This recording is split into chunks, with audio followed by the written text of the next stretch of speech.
welcome back to my channel. I hope you all are doing well. So this video lecture comprises of natural vegetation and wildlife taken from class 7th geography. I hope by the end of the lecture you'll be able to understand all the concepts that I'll be sharing in this video. So without any further ado, let's get started. Natural vegetation and wildlife. Before starting with the types of vegetation, I want to give you a brief about what is natural vegetation. So, viewers, basically, natural vegetation implies plants that have not been developed and processed naturally by mankind. Rather, they have been left undisturbed by humankind for a long period of time, and naturally they have grown. So that is why they are termed as natural vegetation. Now there are three types of natural vegetation: forest, grasslands, and shrubs. So forests are a place or a land which support tree cover, and they require temperature and rainfall are the two characteristics which they require for a plentiful tree cover. Now, depending upon these factors, dense and open forests are grown. The place where the temperature is not adequate according to the type they want, the tree cover will not be that dense, and a place where the tree cover will be supported and the temperature will be adequate, the tree cover will be dense and it will be very huge, dense, green and lushy. So that is all about forest. Now grasslands. Grasslands are a place which grow in the region of moderate rain.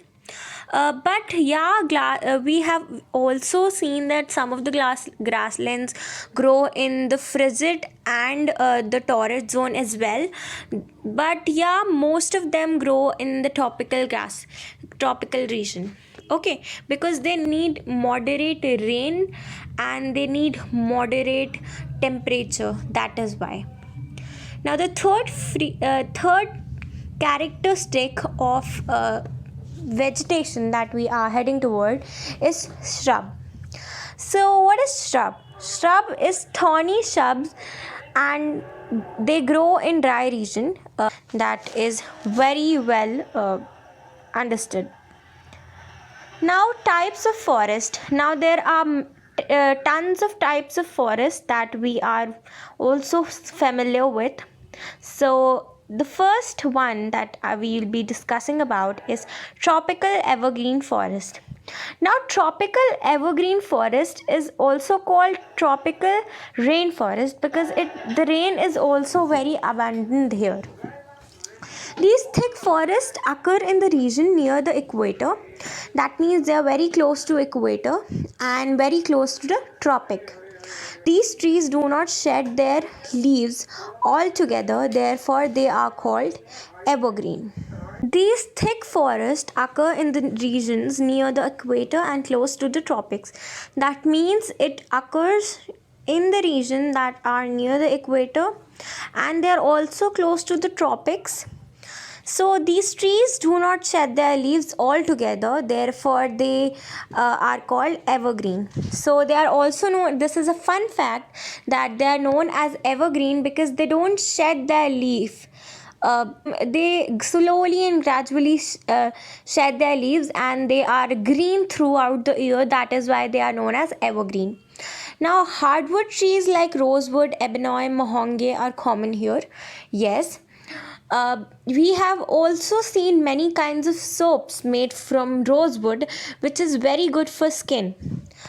And now leading towards the second type of forest, that is tropical deciduous forest. Now, what do you mean by deciduous? Now deciduous basically implies to monsoon, and they are also known as monsoon forest, and they are found in large part of India and Australia, northern Australia, and in Central America. Now, these regions experience seasonal changes. The regions are experienced with seasonal changes, that sometimes during summers the temperature will be very high, or during winters the temperature will be very low. So these are the gradual seasonal changes that happen here throughout the year. Now, the trees shed their leaves in dry seasons and they conserve water. Now, the hardwood trees found in these forests are sal, teak, and neem, and shisham. Hardwood trees are extremely useful for making furniture, transport, and constructional materials. Now, the wildlife which is found in tropical deciduous forest is tigers, lion, elephants, langur, and monkeys. They are the common animals that are found in these regions. Now, moving towards the third type of forest is temperate evergreen forest. So, temperate evergreen forests are basically located at the mid latitudinal area or the mid latitudinal coastal region. They are found in eastern margin of the continents and in southeast USA, South China, and southeast Brazil. They comprise both hard and softwood. Now, here in temperate evergreen forest, they have both types of woods, that is softwood and hardwood. Hardwood trees and softwood trees like oak, pine, and eucalyptus. Eucalyptus is the most common tree that is found in temperate evergreen forest. Now, moving on to the fourth one of our lecture, that is temperate deciduous forest. As we go towards the higher latitudes, there are more temperate deciduous forests. These are found in the northeastern parts of USA, China, New Zealand, Chile, and also found in the coastal regions of Western. So, the places where they are found are USA, China, New Zealand, Chile, and also in the coastal regions of Western Europe. Now, they shed their leaves in the dry season. Yes, they shed their leaves in the dry season. That is why they are also very, the density of the plants are not that lushy. The common trees are oak, ash, beech, etc. And deer and foxes and the wolves are the most common animals that are found. Now, if we talk about birds, monals and pigeons are the most birds that are found here. Now, Mediterranean vegetation. West and southwest margins of the continents have Mediterranean vegetation. It is mostly found in the areas around the Mediterranean Sea and in Europe, Africa, and Asia. Hence, the name also suggests that it is found in the Mediterranean region. It is also found in California and USA and Southwest Africa, and South America and Southwest Australia. Citrus fruits like oranges, figs, olives, and grapes are also cultivated here. So this region is also people do cultivation here. So that means that the soil is also rich in here in Mediterranean vegetation. Talking about grasslands. Grasslands are known by different names in different regions. Tropical grasslands in East Africa are known as savanna. In Brazil, they are known as campos, and in Venezuela, they are known as llanos. Temperate grasslands in Argentina is known as pampas or pampas, and in North America, they are known as prairies, and in South Africa, they are known as velds, and in Central Asia, they are known as steppe. Australia, they are known as down.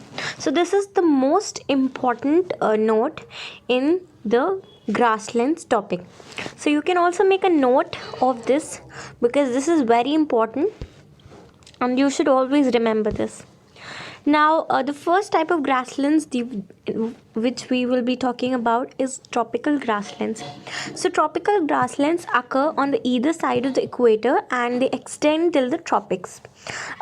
This vegetation grows in the areas of moderate and low amount of rainfall, and the grass can grow very tall, about 3 to 4 meters in height. Savanna grasslands of Africa are of this type. So, yes, savanna grassland of Africa are of this type that they grow tall, about 3 to 4 meters. They are tall.